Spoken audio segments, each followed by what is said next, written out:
NASA's moon-base plan isn't just about returning to the lunar surface. It's about building humanity's first lasting outpost on another world, in the most dangerous place we've ever dared to settle. The south pole of the moon hides billions of tons of frozen water in pitch-black craters colder than Pluto, while neighboring ridges bask in near-eternal sunlight. The stakes? If NASA's bold scheme works, we unlock water, air, fuel, and a launch pad to the stars. But if it fails, it could end crewed deep space exploration for decades.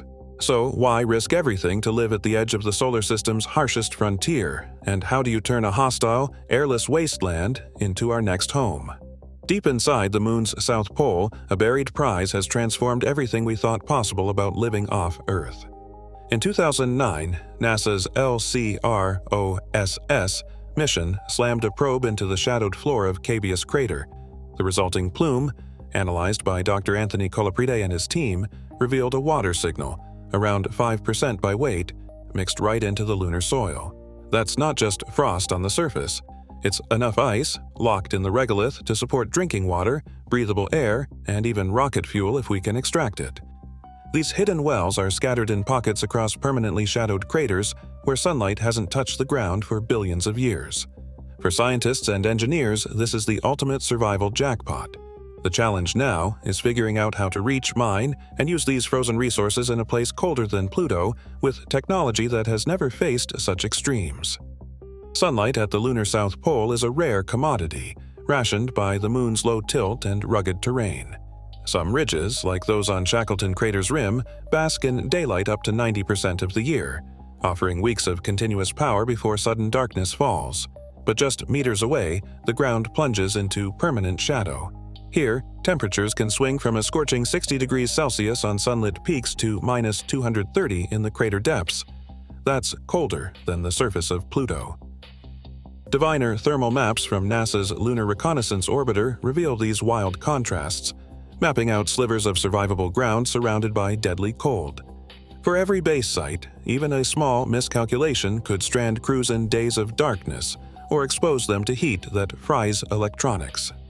Mastering these extremes is the price of building anything that lasts.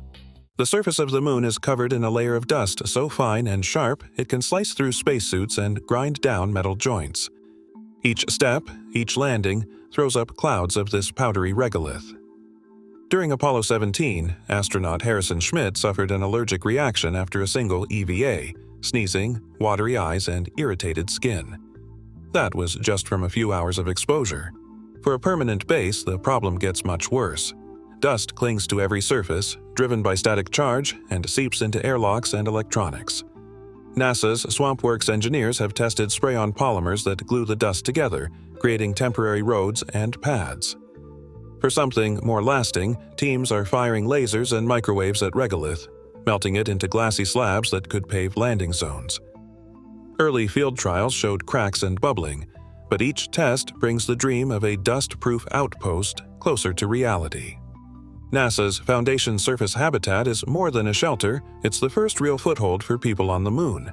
Picture a 3-level structure, blending tough metal with inflatable shells that expand once landed. The habitat is sized for a crew of 4, with each level tailored for a different need.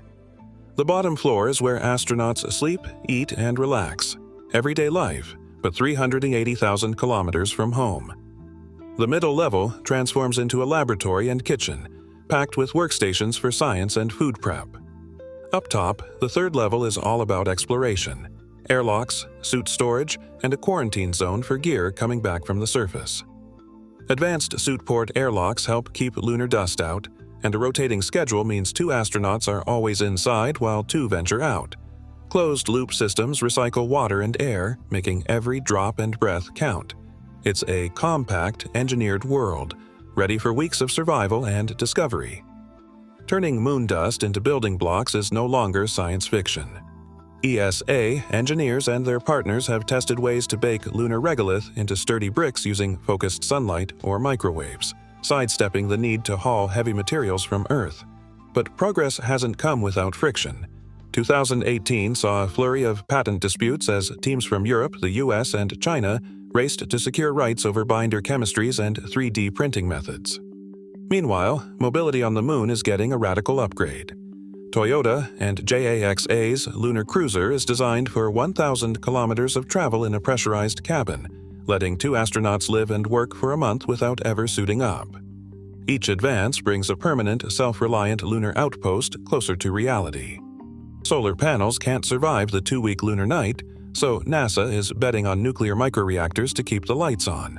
These compact fission units, co-developed with the Department of Energy and Rolls-Royce, are designed to deliver 50 to 100 kilowatts of steady power through every blackout. Congressional hearings and engineering teams agree. Without this nuclear backbone, permanent life on the Moon stalls before it starts. In 2009, NASA's LCROSS mission confirmed water ice in the Moon's south pole, up to 5% by weight in some craters. This single discovery changed the course of lunar exploration, driving the Artemis program and the first plans for a permanent base beyond Earth. The documentary has shown how Apollo's dust problems led to new solutions, from spray-on binders to regolith bricks, and how partners like Toyota and JAXA are building pressurized rovers for 1,000-kilometer journeys. Yet, many questions persist. The exact distribution of water ice remains uncertain, and key technical details about lunar nuclear reactors are still under review by NASA and the Department of Energy. What is clear, international teams are laying the foundation for sustained life on the Moon, with plans and hardware already in development. As the first lunar city moves from blueprint to construction, humanity stands at the threshold of living and working on another world, a step made possible only by decades of discovery and engineering. But this is only the beginning. A permanent base on the Moon isn't just about science experiments or testing survival gear. It could completely reshape the future of space exploration. If we can mine lunar water ice, then the Moon becomes the perfect refueling station for spacecraft headed deeper into the solar system. Imagine launching a mission to Mars, not from Earth's heavy gravity well, but from the Moon, where fuel and resources are already waiting. The cost of deep space missions could drop by orders of magnitude. There's also the international factor. Just as the International Space Station became a symbol of global cooperation, a lunar base could evolve into humanity's first true city beyond Earth. American, European, Japanese, Chinese, and private companies all working side by side in the harshest environment we've ever faced. So the real question is no longer if we will live on the Moon, but when and how fast. And maybe the bigger question is this: when that first city rises out of the lunar dust, would you want to be among its first citizens?